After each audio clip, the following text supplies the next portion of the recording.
नमस्कार। चलिए आज बात करते हैं भारतीय संविधान के उस हिस्से की जो हमारे लोकतंत्र की सबसे बड़ी संस्था यानी संसद की नींव रखता है। हम समझने वाले हैं आर्टिकल 79 से 90। ये वो ब्लूप्रिंट है जिस पर हमारे देश में कानून बनाने का पूरा सिस्टम खड़ा है। अच्छा, जब हम संसद या पार्लियामेंट शब्द सुनते हैं तो दिमाग में क्या आता है? दिल्ली की वो गोल वाली शानदार बिल्डिंग, है ना? पर क्या संसद का मतलब बस उतना ही है? बिल्कुल नहीं। तो चलिए इसी सवाल से शुरू करते हैं और समझते हैं कि ये इमारत से बढ़कर आखिर है क्या।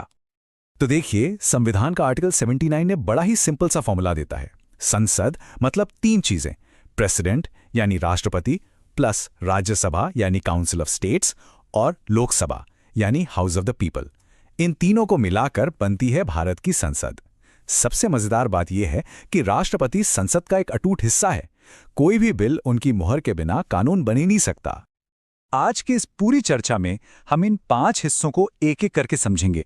पहले संसद की बेसिक बनावट, फिर इसके दोनों सदनों की क्या खासियतें हैं, कौन इसका सदस्य बन सकता है, ये काम कैसे करती है, और आखिर में इसके लीडर्स कौन होते हैं। तो शुरू करते हैं पहले हिस्से से, संसद का ब्लूप्रिंट। ये आर्टिकल्स सिर्फ कुछ कानूनी नियम नहीं है, बल्कि ये वो डिजाइन है जो तय करता है कि 125 करोड़ से ज्यादा लोगों के लिए कानून बनाने का पूरा ढांचा कैसे चलेगा। चलिए अब इस ब्लूप्रिंट के दो सबसे बड़े पिलर्स को देखते हैं। भारतीय संसद की ये दो स्तंभ है, राज्यसभा और लोकसभा। दोनों की अपनी अपनी पहचान है, अपनी अपनी भूमिका। आइए जरा और करीब से जानते हैं इनके बारे में।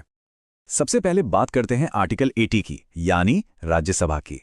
इसे राज्यों की परिषद कहते हैं क्योंकि इसके मेंबर्स राज्यों की विधानसभाओं से चुने जाते हैं। और इसकी सबसे खास बात, ये कभी भंग नहीं होती। ये एक परमानेंट हाउस है।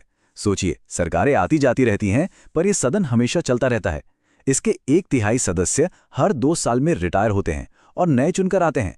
इससे देश की नीतियों में एक तरह की स्थिरता बनी रहती है। अब आते हैं आर्टिकल 81 पर, जो बात करता है लोकसभा की, यानी लोगों का सदन। और जैसा नाम है वैसा ही इसका काम भी है। इसके मेंबर्स को सीधे देश की जनता वोट देकर चुनती है। ये डायरेक्ट डेमोक्रेसी की सबसे बड़ी मिसाल है। और हाँ, एक जरूरी अपडेट भी है। 2020 में 104वें संविधान संशोधन के बाद एंग्लो इंडियन समुदाय से सदस्यों को नॉमिनेट करने की जो व्यवस्था थी, वो अब खत्म कर दी गई है। तो इस स्लाइड पर एक नजर में सब कुछ साफ हो जाता है। एक तरफ है राज्यसभा, जो राज्यों की आवाज है, एक परमानेंट और अनुभवी सदन। तो दूसरी तरफ है लोकसभा, जो सीधे जनता का फैसला लेकर आती है और हर 5 साल में नई ऊर्जा के साथ बनती है। हमारे लोकतंत्र के लिए ये दोनों ही संतुलन बेहद जरूरी हैं। अगला आर्टिकल है 82